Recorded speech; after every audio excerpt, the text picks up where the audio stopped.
धम्मपद भगवान बुद्ध के वचनों का अनूठा संग्रह धम्मपद।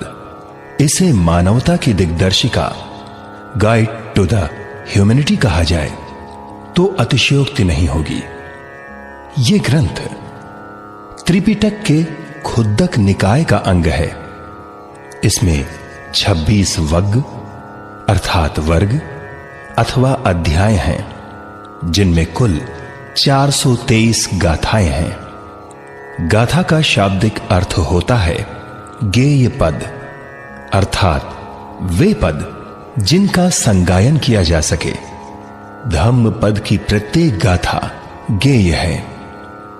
यह दुनिया का अकेला ग्रंथ है जिसका विश्व की लगभग हर भाषा में अनुवाद हुआ है। यह है तो भगवान बुद्ध के वचनों का संग्रह, है तो एक बौद्ध ग्रंथ, लेकिन वास्तव में यह मानवता की निधि है, दुनिया की धरोहर है। जर्मनी के सुप्रसिद्ध विद्वान मैक्स मूलर का कहना है, पाली ग्रंथ धम्मपद मेरे लिए अत्यंत प्रिय है। निश्चित रूप से ये पद्यों का अत्यधिक रोचक संग्रह है, जो बौद्ध विचारों का वास्तविक चित्र प्रस्तुत करता है। धम्मपद का अंग्रेजी भाषा में अनुवाद करने वाले विद्वान अल्बर्ट जे एडमंड कहते हैं, यदि एशिया खंड में किसी अविनाशी ग्रंथ की रचना हुई है तो वह यही है।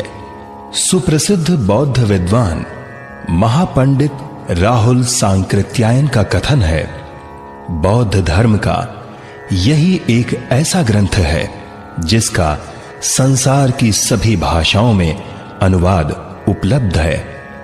भगवान बुद्ध की कल्याणकारी शिक्षाओं तथा बौद्ध धर्म की वैज्ञानिक व्याख्याओं का अनुपम संग्रह यदि एक स्थान पर देखना हो तो वह धम्मपद में ही देखने को मिलेगा।